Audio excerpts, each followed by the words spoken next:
안녕하세요. 고요사 북클럽입니다. 오늘 준비한 작품은 서미애 작가님의 반가운 살인자입니다. 서미애 소설집 반가운 살인자의 표제작입니다. 서미애 작가님은 영화와 드라마로 더 유명하고요. 인간미 넘치는 소설로 한국 추리문학계에서 자기만의 확고한 자리를 잡고 있습니다. 반가운 살인자 이 작품은 영화로도 만들어졌습니다. 유호성, 김동욱 주연의 영화 반가운 살인자의 원작 소설이죠. 살인자라는 말만 들어도 오싹한데 왜 반가운 살인자가 되었는지 제목부터가 심상치 않습니다. 그럼 반가운 살인자 이야기 속으로 들어가 보겠습니다. 구독과 좋아요 부탁드립니다. 편안한 시간 되세요. 반가운 살인자 서미애. 또다시 목요일이 되었다. 그리고 기다리던 대로 비가 내리고 있다. 어제 아침부터 잔뜩 흐린 채 무겁게 가라앉아 있던 하늘은 정오가 지나면서 비를 뿌리기 시작했고 그 기세는 시간이 지날수록 점점 거세지더니 자정 즈음에는 장마가 시작된 게 아닌가 하는 생각이 들 정도였다. 하지만 자정을 넘기며 비는 수그러 들었고 지금은 귀를 기울여야 추적추적 소리가 들릴 정도로 비가 내린다. 이 정도면 완벽하다. 그놈이 원하는 것은 바로 오늘 같은 날, 어쩌면 비오는 창밖을 보며 살인하기 좋은 날 이로군 이렇게 중얼거리고 있을지도 모른다. 아마도 놈은 오늘 모습을 드러낼 것이다. 아니, 꼭 모습을 드러내야 한다. 지난 한 달 동안 나는 놈을 만나기 위해 내가 할 수 있는 모든 방법을 동원했다. 사건이 시작된 것은 지난 2월. 첫 피해자는 일하러 나가는 어머니를 배웅하던 여고생이었다. 새벽 5시가 안 된 시간, 도심의 한 빌딩에서 청소부로 일하는 어머니를 배웅하고 집으로 돌아오던 길, 관악구 신림시장 골목으로 들어서던 여고생은 괴한을 만나 흉기로 10여 군데를 찔리고 그 자리에서 죽었다. 겨울비가 소리 없이 내리는 목요일이었다. 여고생이 죽고 한 달 뒤, 이번에는 구로구 고척동에 사는 여대생이 괴한에게 습격당해 사망하는 사건이 발생했다.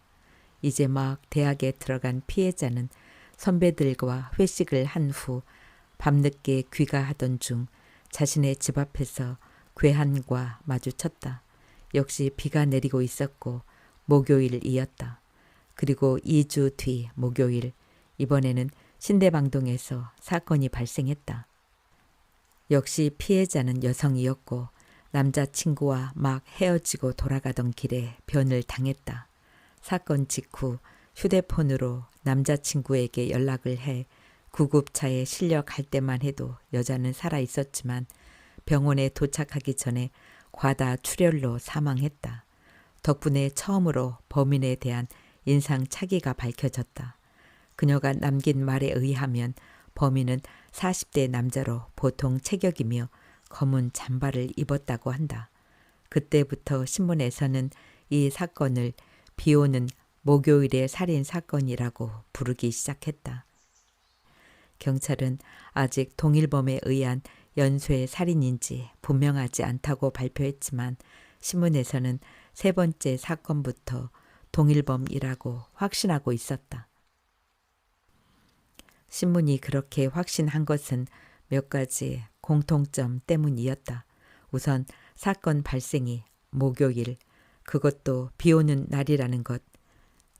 사건 발생 시각은 주로 새벽 2시에서 4시 사이로 가장 인적이 드문 시간이라는 것.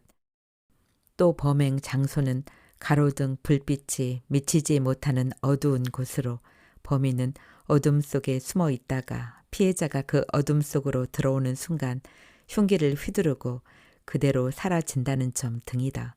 범인은 오로지 살인에만 관심이 있는 듯 피해자를 칼로 찌른 뒤에는 그대로 현장을 떠났다. 지갑이나 금품에는 손을 대지도 않았고 다른 어떤 폭행의 흔적도 남기지 않았다. 그리고 무엇보다 중요한 것은 지금까지 일어난 6건의 사건이 모두 서울 서남 쪽을 중심으로 반경 5km 안에서 일어나고 있다는 점이다. 이 사건들이 연쇄 살인 사건이라고 신문에 보도된 이후 흉흉한 소문이 꼬리를 물고 사람들의 입에 오르내렸고 온갖 억측과 추리가 난무했다. 사건이 특정 버스 노선을 따라 발생한다거나 범인은 지하철 2호선을 따라 움직인다거나 흰옷을 입은 여자만 노린다 등의 소문이 사실인 양 떠돌았고 그 바람에 흰 블라우스 하복을 입어야 하는 여학생들은 사건이 해결될 때까지 교복 착용을 거부하겠다는 소동을 벌이기도 했다. 이제 막 여고생이 된 딸 할인의 학교 역시 예외는 아니었다. 그래서 결국 교복은 안 입기로 한 거냐? 선생들이 그런 말 듣겠어? 사건은 새벽에 일어났다면서 그 시간에 싸돌아 다니지만 않으면 된다고 오히려 훈계만 잔뜩 들었는 걸 뭐. 그래, 밤에만 안 돌아다니면 돼. 나는 건성으로 할인의 이야기를 듣고 있었다. 식탁 위에 펼쳐놓은 신문에서 또 사건과 관련된 기사를 발견한 것이다. 가위로 기사를 오리고 있는데 구멍난 틈 사이로 할인이 빤히 나를 올려다본다. 도대체 이건 뭐하러 스크랩을 하는 거야? 딱히 좋은 변명이 떠오르지 않았다. 뭐 때문이라고 대답해야 하나. 범인을 추적하고 있다고? 하지만 형사도 아닌 내가 그런 얘기를 하면 코웃음을 칠 게 분명하다. 이리저리 머리를 굴려가며 적당한 변명거리를 찾고 있는데 할인이 먼저 전곡을 찌르는 말을 한다. 하긴 이렇게라도 소일거리를 찾아야지 뭐. 성인 오락실에 가는 것보다 훨씬 낫네. 그 말이 맞을지도 모른다. 처음에는 바로 우리 동네 주변에서 일어난 사건이라 관심을 가졌지만 결국 그 사건 덕에 무료하던 일상이 달라졌다. 아침마다 신문을 펼치면서 약간의 두려움과 함께 묘한 흥분과 스릴을 느끼고 있었다. 새로 오린 기사를 스크랩북 위에 올려놓고 풀로 붙이기 시작했다. 이번 기사는 경찰청에서 이 사건들을 범죄 프로파일링 기법을 적용해 분석한 결과 동일 범일 가능성이 있음을 확인했고 결국 연쇄 살인 사건으로 수사 방향을 잡았다는 내용이다. 돌다리도 두들겨 보고 가라고는 하지만 늦어도 한참 늦은 대응이다. 기사 하단에는 서울경찰청에 근무하는 수사관의 사진과 함께 국내 첫 프로파일러라는 설명이 붙어 있었다. 그는 이 연쇄 살인 사건에 대해 낯선 사람에 의한 이유 없는 살인이라고 정의를 내리고 있으며 범행 정황으로 보아 정신 이상일 확률도 있다고 했다. 전문가의 말치고는 실망스러웠다. 신문 기사만 챙겨본 나도 이런 말은 할 수 있다. 미국 FBI 프로파일러들은 범인의 나이나 외모, 가정 환경, 심리 상태까지 정확하게 짚어내던데 우리나라는 아직 그 정도 수준은 아닌 모양이다. 하긴 연쇄 살인이 수십 건씩 일어나는 미국과 우리나라를 비교한다는 것 자체가 무리일지도 모르겠다. 자료가 없으니 정확한 데이터가 만들어져 있을 리 없고 그렇다고 미국식 프로파일링이 우리에게 맞을 리 없을 테니까. 아빠, 혹시 그거 들어봤어? 냉장고에서 요구르트를 꺼내 밑동부터 깨물어 먹던 할인이 한참 생각에 잠겨 있다. 불쑥 말을 꺼낸다. 멀쩡한 요구르트를 얼려 먹는 것도 마음에 안 들지만 정서불안 장애를 가진 것처럼 밑바닥부터 잘근잘근 씹어서 플라스틱 병을 분해하며 먹는 건 더 신경에 거슬렸다. 한마디 했다가는 또 잔소리가 될까봐 시선을 거두고 스크랩에 열중했다. 왜 빨간 마스크 말이야. 빨간 마스크? 이번 사건이 빨간 마스크의 짓이라는 얘기도 있어. 이런 한심한. 나도 모르게 입이 딱 벌어졌다. 할인에게 신문기사 스크랩 중 하나를 보여주고 싶었다. 피해자가 죽어가며 남긴 증언으로 분명 범인은 40대 남자라고 밝혀졌는데도 이런 터무니없는 이야기를 믿다니. 하필이면 여자만 죽이는 것도 범인이 빨간 마스크라서 그런 거래.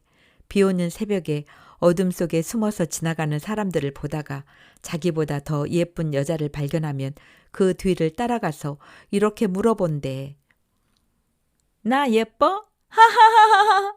얼굴을 들이대고 한참 심각한 듯 폼을 잡고 말하는 할인의 표정이 우스워 나도 모르게 폭소를 터뜨렸다. 내 웃음이 갑작스러웠는지 할인은 금방 셀쭉한 표정이 되었다. 진짜란 말이야. 진짜 그렇게 물어본다니까? 그걸 믿냐? 참, 요즘 애들은 덩치만 컸지. 생각하는 거 보면 아직 멀었다니까. 치, 간둬. 아빤 맨날 혼자만 잘난 척이야. 남은 진지하게 얘기하는데 비웃기나 하고. 야, 비웃은 건 아니다. 하지만 기분이 상한 할인은 쾅 하는 문소리를 내며 자기 방으로 들어가 버렸다. 빨간 마스크라니. 이런 여름밤 할머니가 들려주는 처녀 귀신 이야기 수준이 아닌가. 하긴 여고생인 할인과 친구들에게는 그게 더 믿고 싶은 가설일지 모른다. 오랫동안 한 동네에 살았고 지금도 아침 저녁으로 지나치며 인사하는 이웃이 연쇄 살인범이라고 하는 것보다는 있지도 않은 가상의 인물을 등장시켜 범인으로 몰아붙이는 게 훨씬 공포감을 줄이는 방법일 테니까. 하지만 진실은 외면한다고 가려지지 않는다. 범인은 바로 평범한 우리의 이웃들 속에 숨어 있는 것이다. 할인이 자기 방으로 들어가자 비로소 조용히 작업에 몰두할 수 있었다. 기사 스크랩이 끝나자 식탁 위에 서울시 지도를 펼쳤다. 이미 6개의 붉은 표시가 서남쪽으로 몰려있다.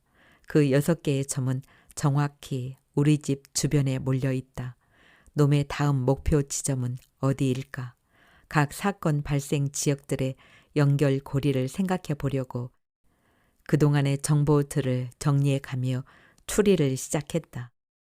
처음엔 떠도는 풍문처럼 버스 노선이나 지하철 2호선을 생각해 보았다.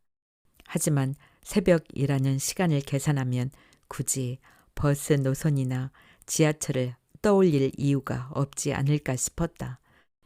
더구나 범행 후 피해자의 피라도 묻었다면 그대로 대중교통을 이용한다는 가설은 무리일 수밖에 없다.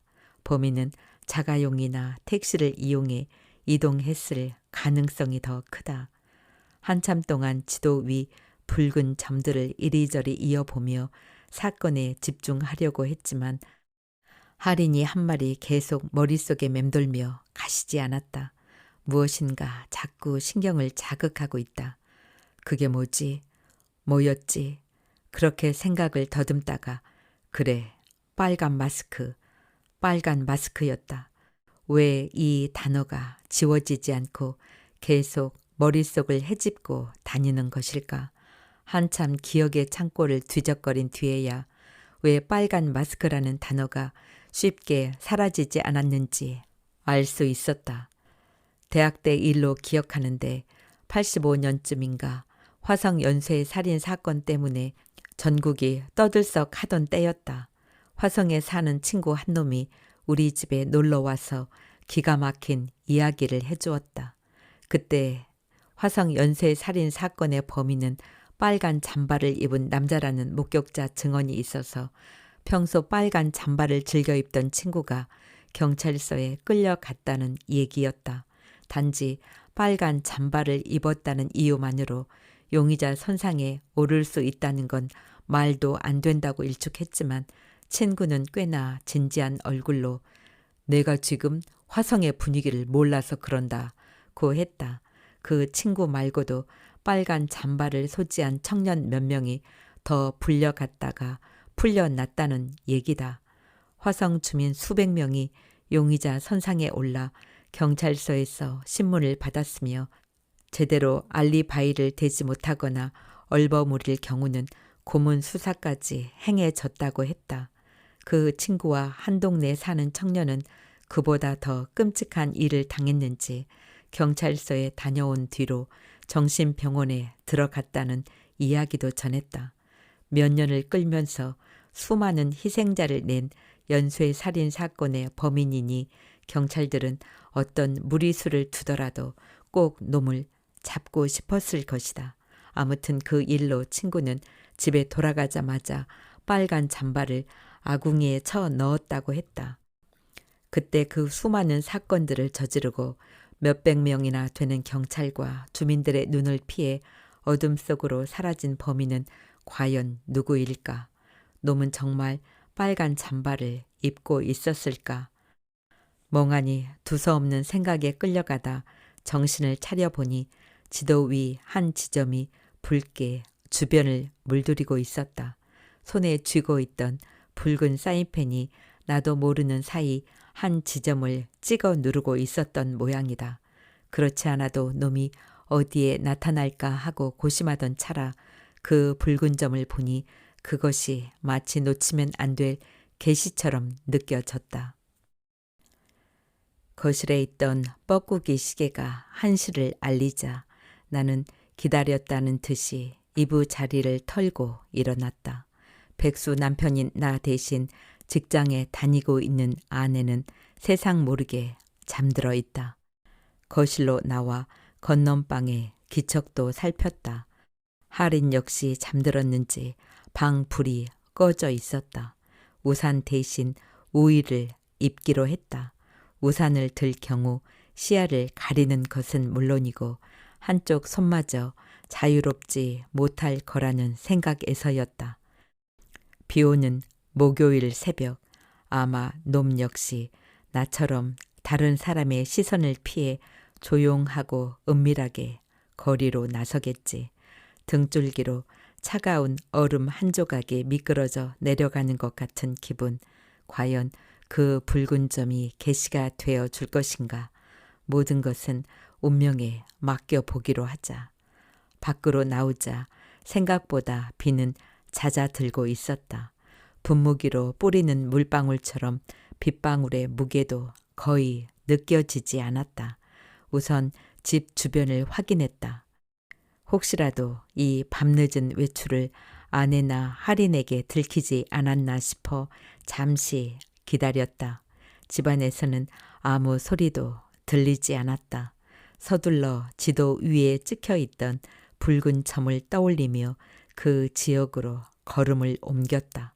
큰 길로 나서자 도로 위에는 아직도 자동차 불빛들이 이어지고 있었다. 이따금 나를 손님으로 오해한 택시가 내 곁에 머뭇거리다 지나갔다. 그럴 때마다 나는 마치 범죄자라도 되는 양 불빛을 피해 인도 쪽으로 더 깊숙이 걸음을 옮겼다. 더 이상 곁에 와서 속도를 늦추는 택시는 없었다. 지도상으로는 단지 붉은 점 하나에 지나지 않지만 그 붉은 점은 수십 채의 집들과 골목과 가로등을 의미한다. 인적이 드문 길을 골라 다니며 가로등 불빛이 사라지는 어두운 골목에 들어설 때마다 놈의 흔적을 찾게 될 것 같은 기분이 들었지만 1시간이 넘도록 나는 아무것도 보지 못했다. 놈은 오늘 7번째 희생자를 찾기 위해 거리로 나섰을까? 아니면 안락한 이부 자리에서 자신이 죽인 자들에게 쫓기는 악몽을 꾸고 있을까? 비닐 우이 속으로 촉촉한 습기와 함께 땀내와 채취가 뒤섞여 올라왔다. 비도 거의 그쳐가고 갑갑하기도 해서 결국 우이를 벗었다. 주택가 골목으로 꺾어 들어서며 우이를 접기 위해 팔을 펴는 순간 누군가 골목을 나오며 내 어깨에 부딪혔다. 생각지도 못한 순간에 사람을 발견했는지 그의 눈이 커졌다. 나 역시 갑작스레 나타난 사람 때문에 적잖이 당황스러워 멍하니 그를 쳐다보았다. 짧은 순간 그와 눈이 마주쳤고 이내 그는 잠바에 손을 집어넣으며 골목을 벗어나 큰 길로 걸어갔다. 사내의 얼굴은 금세 머리에서 지워졌다. 나는 다시 몸을 돌려 우위를 구겨 넣었다. 골목으로 걸음을 옮기는데 뭔가 아릿한 통증 같은 것이 느껴졌다. 아프다고 말할 수는 없지만 묘하게 신경을 자극하는 느낌. 손을 들어보니 팔뚝에 가느다란 상처가 생겼다. 손가락으로 상처를 만져보자 기다렸다는 듯이 피가 배어 나오기 시작했다. 종이에 베인 상처처럼 순간적으로 스치며 생긴 상처라 피는 이내 멈추었고 잠시 상처 부근이 근질거렸다. 어디에서 생긴 상처일까? 우위를 펼쳐 뒤져 보았지만 상처를 낼 만큼 날카로운 장식물 같은 것은 달려있지 않았다. 고개를 갸우뚱거리며 몇 걸음 옮기던 나는 뭔가에 걸려 휘청거렸다. 발밑에 와 닿는 물컹한 느낌. 사람이다. 순간 머릿속에 비상등이 켜졌다. 팔뚝에 베인 상처, 몸을 돌려 큰 길로 나서며 두 손을 잠바 주머니에 찔러 넣던 사내의 뒷모습. 그놈이다. 그놈과 부딪힌 것이다. 발 밑에 쓰러진 여자는 이미 숨을 거둔 듯 아무런 움직임도 없었다. 혹시나 싶어 가슴에 손을 대보았지만 심장은 이미 멈추어 있다. 아직 체온은 따뜻하지만 심장은 더 이상 움직이지 않고 있다. 그제야 정신이 돌아온 나는 몸을 돌려 미친 듯 달리기 시작했다. 잡아야 한다. 놈을 잡아야 한다. 몇 걸음만 뛰어가면 놈을 잡을 수 있다. 골목을 벗어나 큰 길로 나가는 것을 보았으니 방향은 알고 있다. 놈과는 불과 1, 2분 전에 만났다. 놈은 여자를 죽이고 현장을 벗어나다가 나와 마주친 것이다. 어쩐지 눈빛이 심하게 불안해 보였어. 잘 기억도 나지 않지만 나는 그렇게 단정 짓고 싶다. 드디어 놈을 찾아냈다. 이제 놈을 잡기만 하면 된다. 지금 나에게 가장 슬픈 일은 무엇일까? 그것은 사랑하는 사람에게 아무것도 못해주는 것이다. 사업 실패로 5억이 넘는 부도를 맞고 2년 동안 노숙자 생활을 할 때 가장 마음에 걸리는 것은 사랑하는 딸 하린이었다. 어쩌다 아내와 연락이 닿을 때면 아내는 차라리 죽어버리라고 했다. 그러면 그 많은 빚은 내 죽음과 함께 사라질 테니. 하지만 하린은 돌아오라고 말해 주었다. 아무것도 가진 것 없는 초라한 아빠라도 좋다. 제발 돌아오기만 하라고. 결국 나는 하린의 말대로 집으로 돌아왔다. 이미 집은 넘어갔고 내 소유에 그 무엇도 남아있지 않았다. 집사람은 처갓집에서 빌린 5천만 원으로 허름한 14평짜리 빌라에 살고 있었다. 그날부터 나는 아내에게 얹혀 사는 처지가 되었다. 아내는 오랜만에 집으로 돌아온 내게 무언가 기대하는 눈치였지만 곧 상황을 깨달았다. 나는 무슨 대책이 있어서 돌아온 것이 아니었다. 아무런 답안지도 가지고 있지 않은 채 집에 온 내게 아내는 노골적으로 경멸의 시선을 보냈다.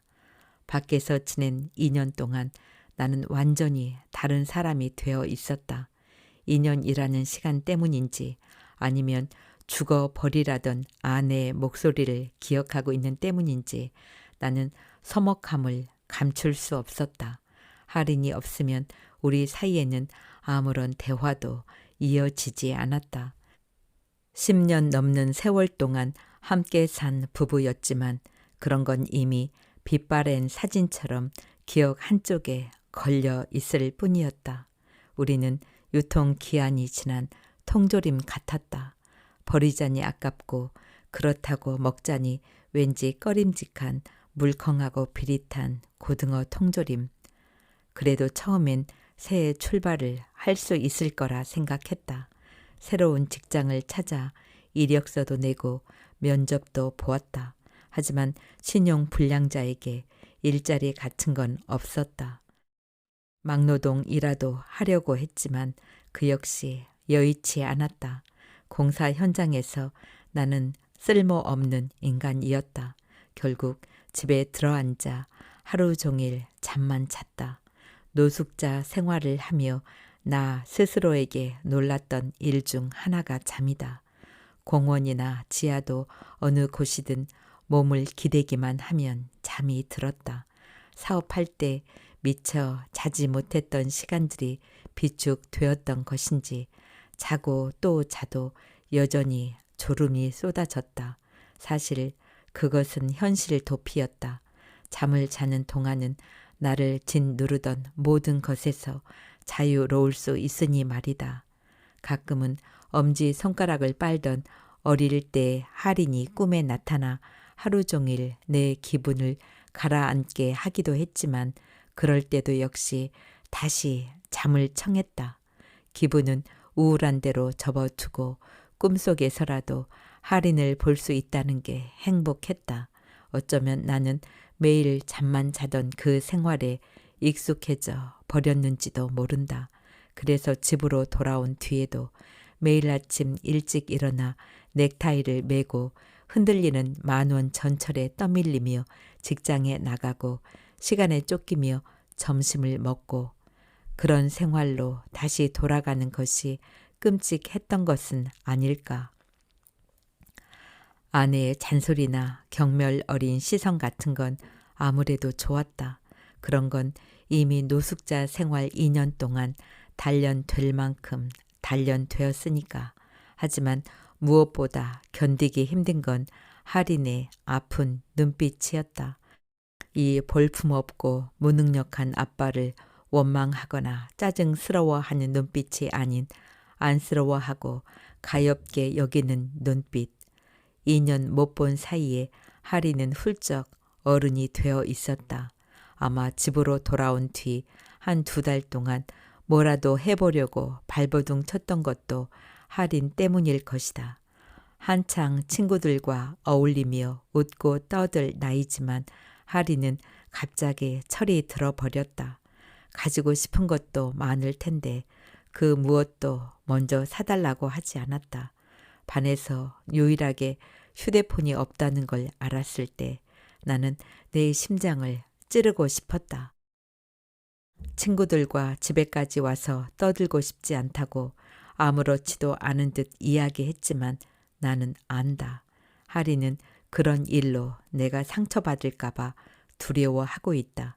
하지만 그런 할인의 배려를 깨닫게 될 때마다 나는 오히려 내 처지를 뼈저리게 느낄 뿐이다. 할인에게 아무것도 해줄 수 없다는 사실을 인정하고 싶지 않았다. 나 같은 건 죽어버리라던 아내의 말을 들었을 때 이미 나는 사라지고 없었다. 사회에서, 가정에서 사라진 존재가 되는 것은 상관없었지만 할인에게만은 무능력한 아빠로 남고 싶지 않았다. 아무것도 없는 내가 할인을 위해 할 수 있는 일은 무엇일까? 그 해답은 아내의 서랍에서 나왔다. 생명보험 증서였다. 한창 사업으로 바쁜 와중에 보험회사에 다니는 친구의 실적을 위해 적선하는 셈치고 몇 개 들어두었던 보험이었다. 수혜자는 아내였다. 내가 죽으면 아내 앞으로 6억이 넘는 돈이 남겨진다. 부도가 나서 정신이 없던 와중에도 남편이 사라진 2년 동안 아내는 꼬박꼬박 보험금을 지불하고 있었다. 그제야 죽어버리라고 했던 아내의 말은 진심이었을지도 모른다는 생각이 들었다. 아니, 이미 알고 있었던 것 같다. 다만 믿고 싶지 않았을 뿐. 나는 보험회사에 있는 친구에게 전화를 걸었다. 몇 년 만에 전화를 반가워하던 친구는 곧 다른 보험 상품도 권했다. 하지만 나는 한두 가지만 확인하고 전화를 끊었다. 다행히 내가 원하는 대로 보험금의 수혜자를 바꿀 수 있었다. 이것으로 할인을 위해 내가 할 수 있는 일을 찾았다. 조금씩 세상이 푸른 빛을 띄어가고 있을 때 집에 도착했다. 시계를 보니 5시가 조금 넘은 시간이다. 잠시 후면 아내와 할인이 깨어날 시간. 서둘러 문을 따고 현관으로 들어섰다. 신발을 벗는데 비로소 손에 피가 묻어 있는 것을 발견했다. 팔에 생겼던 상처는 이미 아물었다. 어디서? 하다가 여자의 가슴에 손을 대고 심장 소리를 확인했던 것이 떠올랐다. 아마 지금쯤 여자의 시체는 발견되었을 것이다. 현관 손잡이에 묻은 피를 수건으로 닦아내고 서둘러 욕실로 향했다. 수돗물을 틀어놓고 손에 묻은 피를 씻어내고 있는데 할인이 문을 열고 쳐다본다. 나는 얼른 손을 뒤로 감추고 할인을 향해 어색하게 웃었다. 왜 벌써 일어났어? 아빠는? 나야 뭐 낮에 많이 자서 일찍 깼어. 화장실 쓰려고? 금방 하고 나갈게.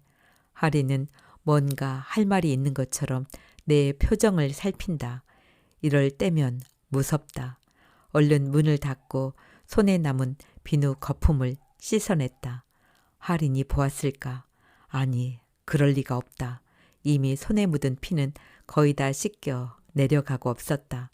뒤늦게 일어난 아내는 늦었다며 아침도 먹지 않고 서둘러 집을 나갔다.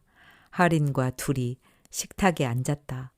고개를 숙인 채 묵묵히 식사에 열중하고 있는 할인의 표정에서는 아무것도 읽을 수가 없었다. 거실에 켜둔 텔레비전에서는 아침 뉴스가 들린다. 부시 행정부가 북한을 점점 고립시키고 있고 정치권에서는 보궐선거에 내보낼 후보 공천으로 바쁘고 상반기 경제 지수는 또 떨어졌다고 한다. 어떤 뉴스를 전해도 아나운서의 목소리 톤은 변하지 않는다. 그만 봐. 나 할인이 맞아. 어? 왜 아까부터 자꾸 내 눈치를 보느냐고. 눈치는? 내가 무슨 눈치를 봤다고? 다시 할인이 시선을 탁자로 떨어뜨린다. 그제야 내가 계속 할인을 쳐다보고 있었다는 것을 깨달았다. 너무 과민하게 생각한 것인지도 모른다. 그래, 그저 아무도 없을 줄 알고 욕실 문을 열었다가 내가 있어서 당황했던 것이겠지. 괜히 불안해할 필요 없다. 마음을 단단히 먹고 태어난 척 식사를 계속했다. 뉴스를 전하는 아나운서의 목소리가 다시 들려왔다. 오늘 새벽 영등포구 물레동 주택가 골목에서 30대 여성이 가슴에 칼을 맞고 숨진 채 발견되어 경찰이 수사에 나섰습니다. 숨진 이 모 여인은 가족들의 옷을 사기 위해 야시장에 다녀오다가 변을 당한 것으로 알려졌습니다.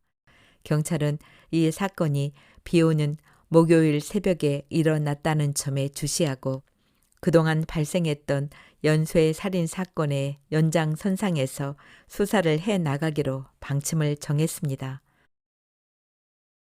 언뜻 쓰러진 여자의 주변에 쇼핑백이 떨어져 있던 게 기억났다. 가족들의 옷을 사기 위해 한 푼이라도 더 싼 곳을 찾아 야시장을 찾았겠지.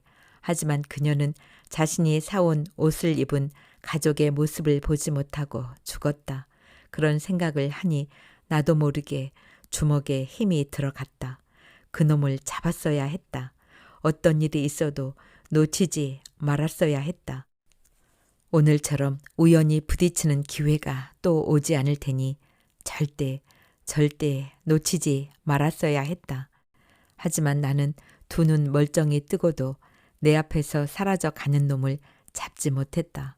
놈을 잡기 위해 큰 길로 뛰어갔을 때 거리에는 아무도 없었다. 이제 막 운행을 시작한 버스와 손님을 태우지 못한 택시들만이 도로를 질주하고 있었다. 아빠, 왜? 물 줄까? 뭐라고 그랬어? 못 들었는데. 아니야, 됐어. 그냥. 갑자기 허둥거리는 내가 이상했는지 하리는 더 이상 아무 말도 하지 않고 한참을 쳐다보다가 빈 그릇을 싱크대에 넣고 자기 방으로 들어갔다. 새벽에 사건을 전하던 텔레비전은 이제 날씨와 함께 다가오는 주말에 여행하기 좋은 곳을 소개하고 있다. 그래, 산자는 그렇게 또 살아가는 것이다. 나의 목적은 간단하다. 연쇄 살인범의 손에 의해 살해당하는 것. 그러면 할인 앞으로 6억이라는 보험금이 지급된다. 수혜자를 변경했다는 사실을 알고 아내는 이를 갈겠지만 내 목숨의 대가를 누구에게 줄 것인지 정도는 내가 정해도 되는 일 아닌가. 물론 보험금을 꼬박꼬박 낸 것은 아니지만 10년이 넘는 지난 세월을 내 덕에 아무 걱정 없이 잘 먹고 잘 살았으니 그 정도 보답은 해야 계산이 맞는다. 아내의 서랍에서 보험 증서를 발견한 뒤 며칠 동안 그 보험 증서가 뜻하는 게 무엇인가 고민했다.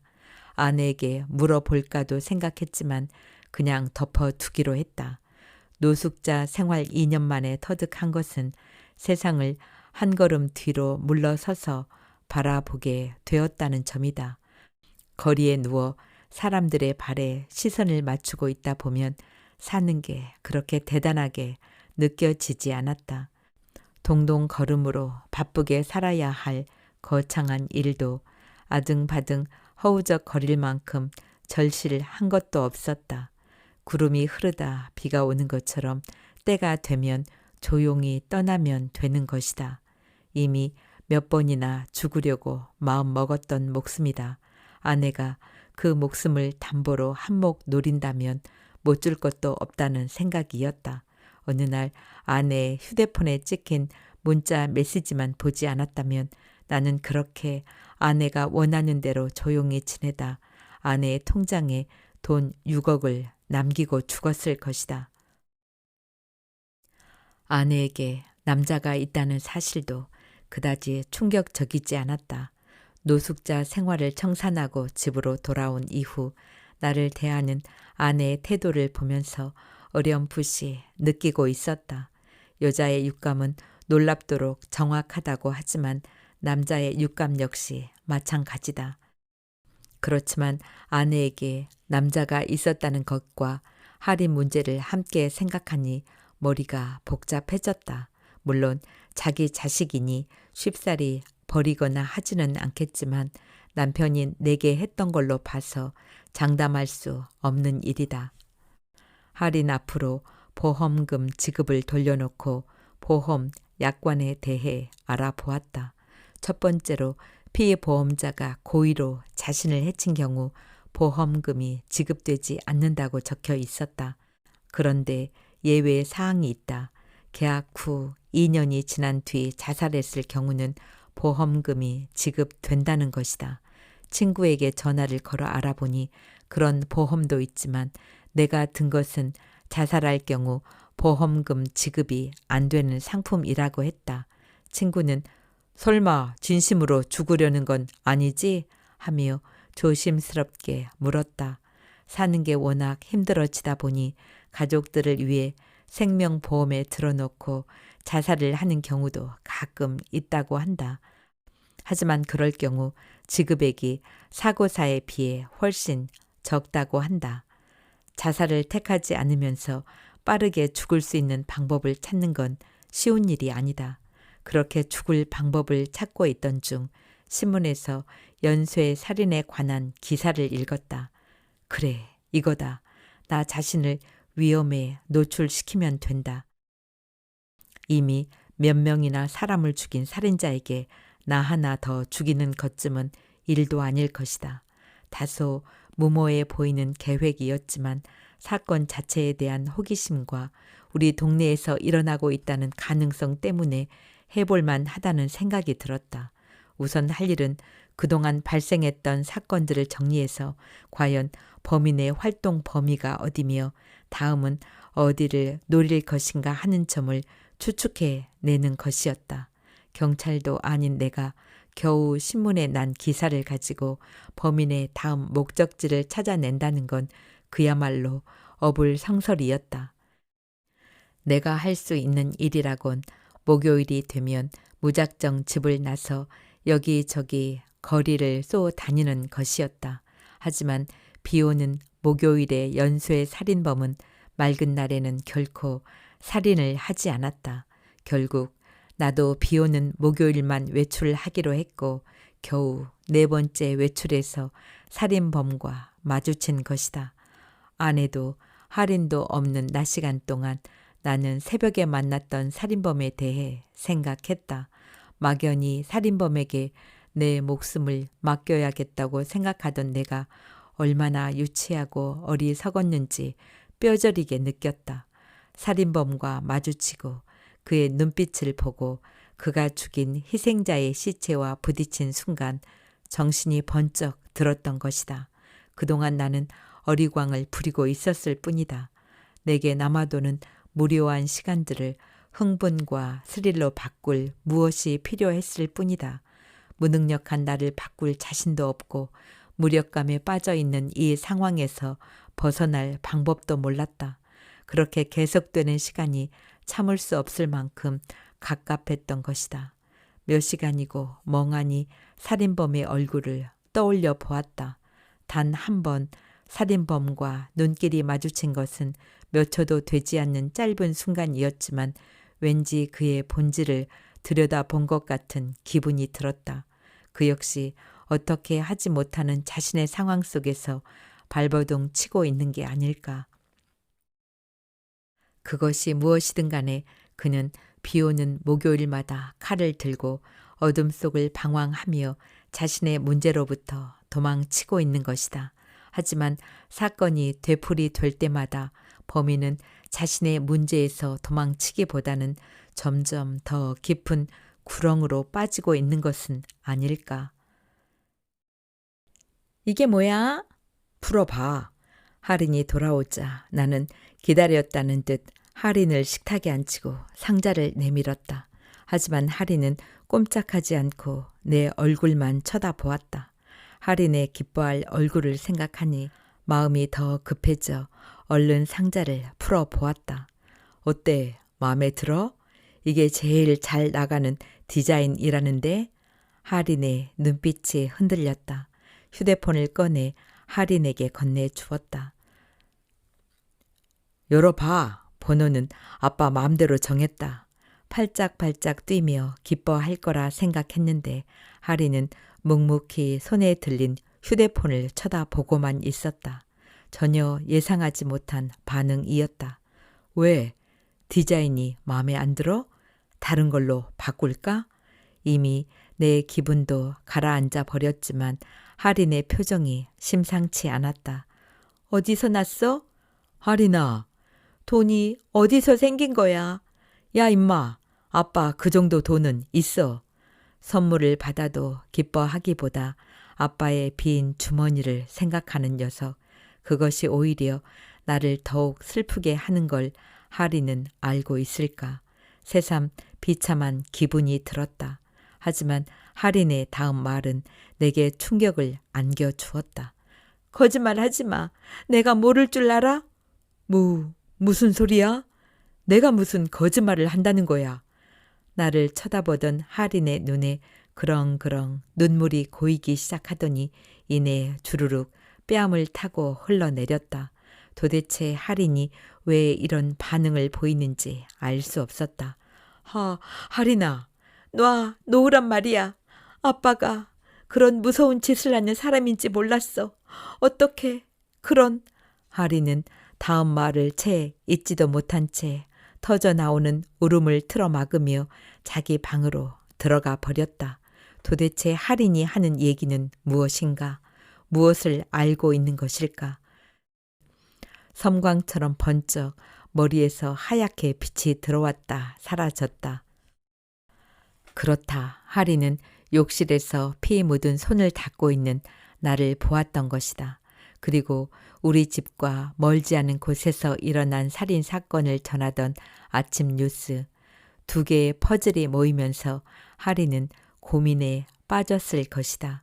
잘못된 그 퍼즐들은 차츰 신문 기사를 스크랩하고 있는 내 모습과 목요일 새벽마다 사라지는 알리바이, 이걸 할인이 알고 있을 거라고는 확신할 수 없다. 이런 것들을 떠올리게 만들었을 것이고 하나하나 완성되어가는 그림을 보면서 결국 할인은 어떤 결론에 도달했을 것이다. 연쇄 살인범의 정체가 빨간 마스크일지도 모른다는 풍부한 상상력을 가진 할인에게 그 정도 정황 증거들이라면 절대적일 것이다. 이런 말도 안 되는, 지금 할인을 붙들고 어떤 변명을 한다고 해도 할인은 듣지 않겠지. 그렇다면 내가 할 수 있는 일은 한 가지뿐, 진범을 잡는 것이다.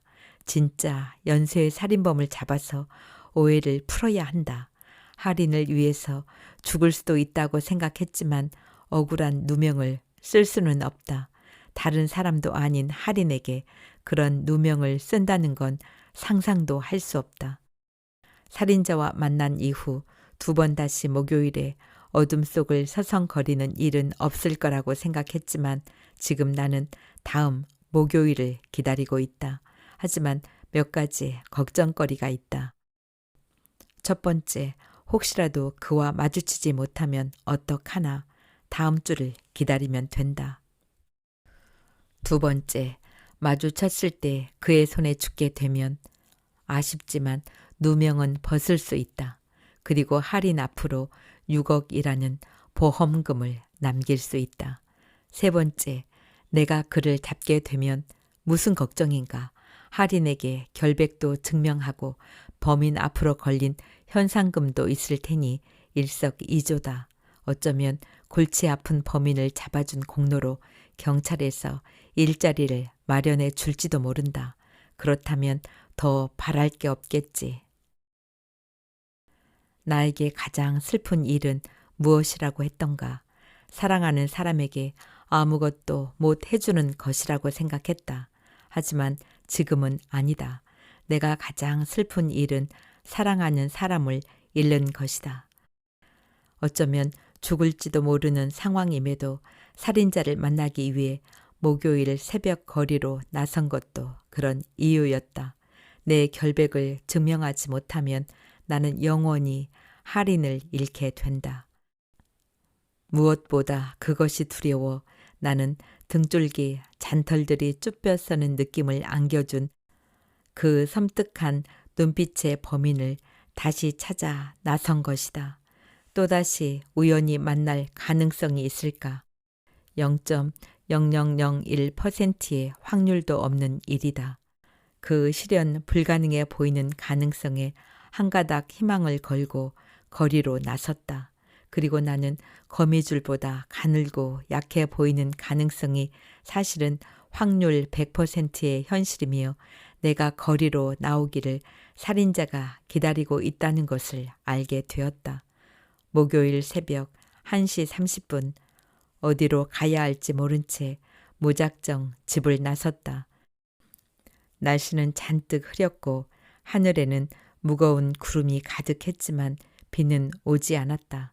어쩌면 어두운 거리를 헤매고 다니다 보면 비가 내릴지도 모른다. 하지만 이제 그런 건 아무래도 상관없었다. 5월이 지나면서 어느새 도시는 여름으로 접어들고 있다. 그 때문인지 늦은 시간인데도 사람들이 많았다. 도로 위를 지나는 자동차도 끊임없이 이어지고 있다. 그는 지금 어디 있는가? 차가 뜸한 도로를 걷다가 거리에 세워진 자판기 앞에서 걸음을 멈추었다. 동전을 꺼내려고 주머니에 손을 넣자 할인에게 주었던 휴대폰이 잡혔다. 할인은 끝내 휴대폰을 받지 않았다. 방문을 열었을 때 할인은 울고 있었다. 말을 걸었지만 돌아보지도 않았다. 눈물로 젖은 손등 위에 휴대폰을 내려놓고 나왔지만 조금 전 집을 나설 때 보니 휴대폰은 식탁 위에 놓여 있었다. 내 선물을 거부하겠다는 의사 표시인 것이다.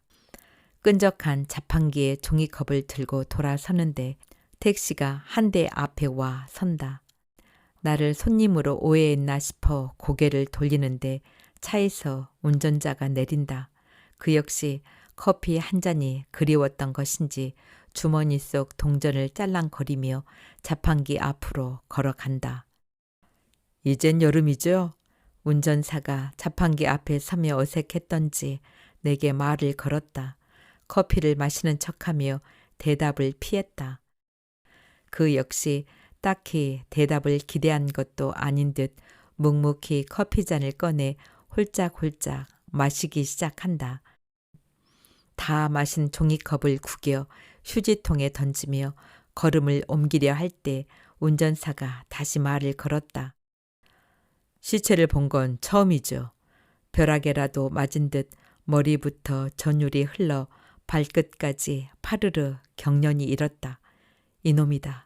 이놈이 바로 비오는 목요일의 살인자. 나도 모르게 고개가 휙 돌아갔다. 그는 태연히 커피를 마시고 있다. 다 당신이지. 남자는 나를 바라보고 반가운 친구라도 되는 듯 고개를 끄덕이며 미소를 지었다. 그 눈빛 순간적으로 스치던 그날을 떠올리게 했다. 얼굴은 웃고 있는데 놈의 눈빛은 지난번 보았던 그대로다. 감정이 사라진 것처럼 칼날만 남은 것처럼 날카롭고 공허하던 눈동자. 어떻게? 당신을 기다리고 있었지. 그날 허둥지둥 달아나는 당신 뒤를 밟아서 집까지 알아두었거든. 그제야 알 것 같았다. 놈은 자신의 얼굴을 아는 목격자를 그대로 돌려보낼 수 없었던 것이다. 이렇게 나를 기다리는 줄 모르고 어떻게 이놈을 찾아야 하나 고민하고 있었다니. 나도 모르게 주먹에 힘이 들어갔다. 손에 든 휴대폰이 느껴졌다. 할인이 어떤 기분으로 그 휴대폰을 다시 내다 놓았을지 떠올려 보았다. 그렇게 한참 휴대폰을 바라보고 있다. 그를 향해 고개를 들었다. 날 죽이려고? 살인자가 손에 든 종이컵을 구긴다. 잠시 생각에 잠기더니 천천히 고개를 젓는다. 글쎄, 호기심이 생겼다고 할까? 그날 이후 내 몽타주가 전국에 깔릴 거라고 생각했거든. 그런데 너무 조용하더군. 왜 경찰서에 가지 않았는지 궁금해졌지. 왜 경찰서에 가지 않았을까? 이유를 한마디로 설명하기란 쉽지 않다. 살인자와 마주친 충격 때문에 잠시 몸이 굳었고 그 뒤로는 피를 닦고 있는 모습을 할인에게 들킨 게 마음에 걸려 내 손으로 살인자를 잡아야겠다고 생각했다.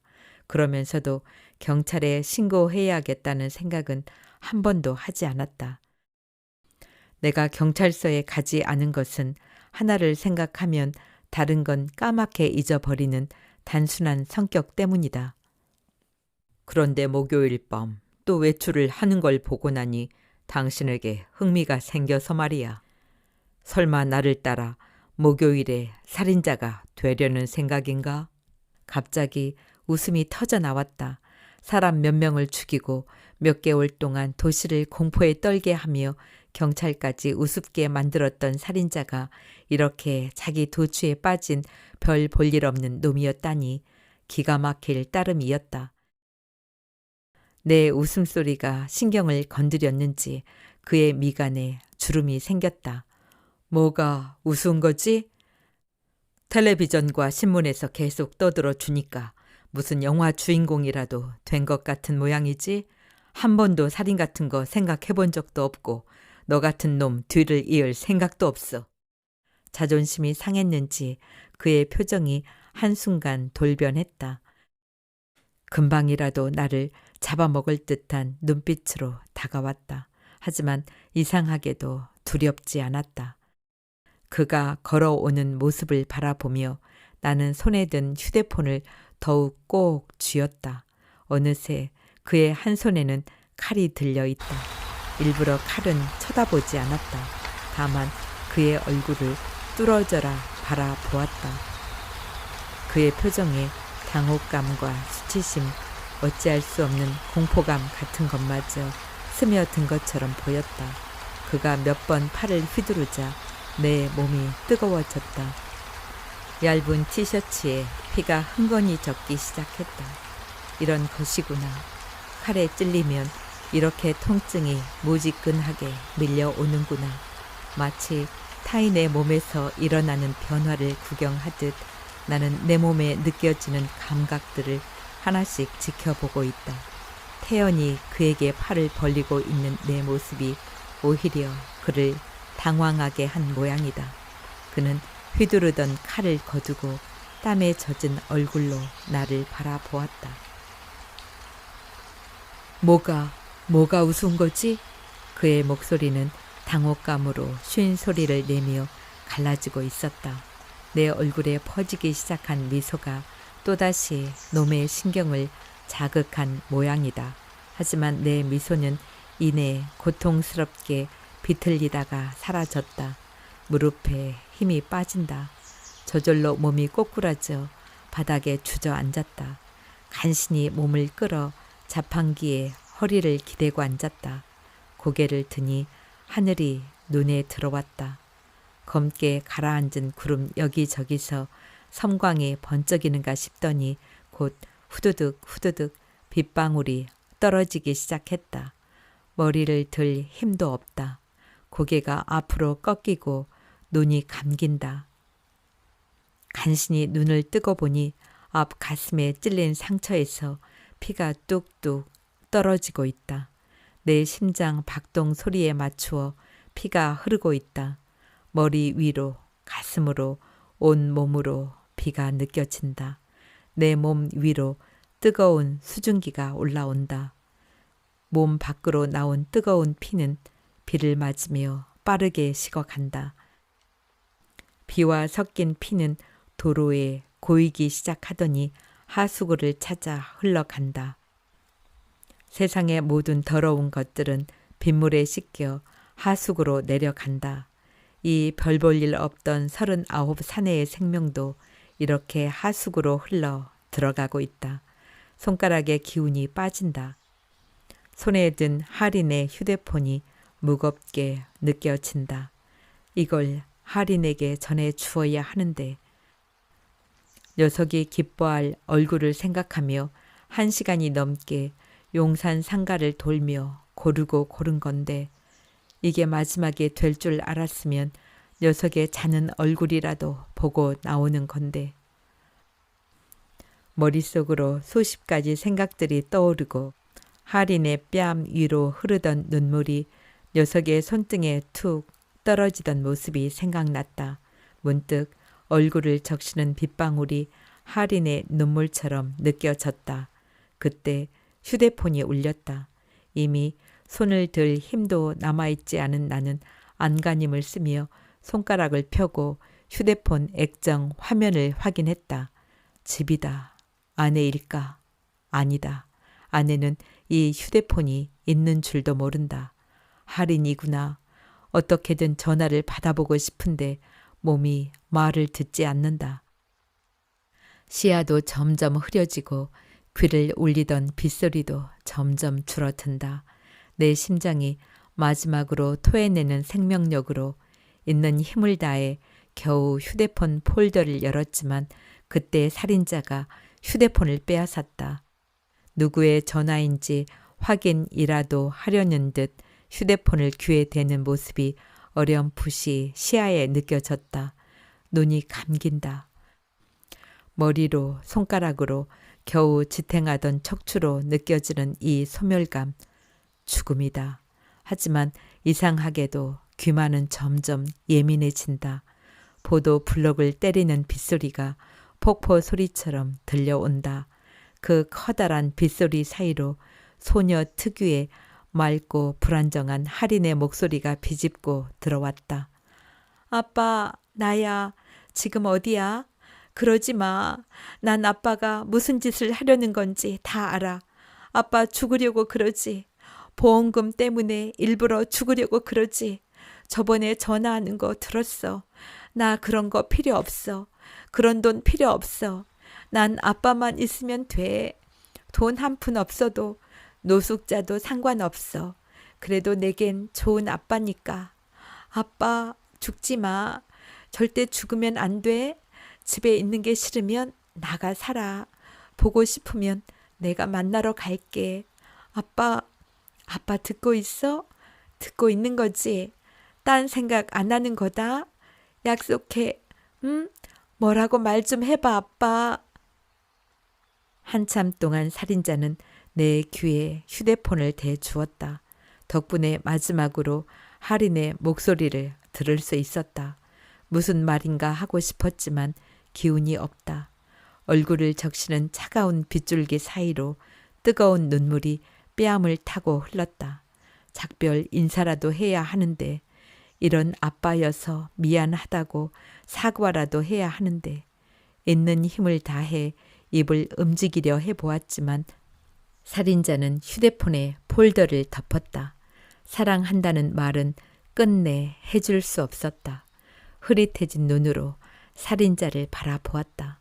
이제 더 이상 그의 얼굴은 보이지 않는다. 그래도 느낄 수 있다. 그도 역시 나의 얼굴을 가만히 쳐다보고 있겠지. 나는 할인에게 해 주려고 모았던 마지막 힘으로 그에게 말을 건넸다. 뭐라고? 잘 들리지 않는지 그는 내 얼굴 가까이 귀를 들이댄다. 나는 거의 입을 움직이지 않고 낮게 속삭였다. 그것이 세상에서 내가 했던 마지막 말이다. 반가웠어, 살인자.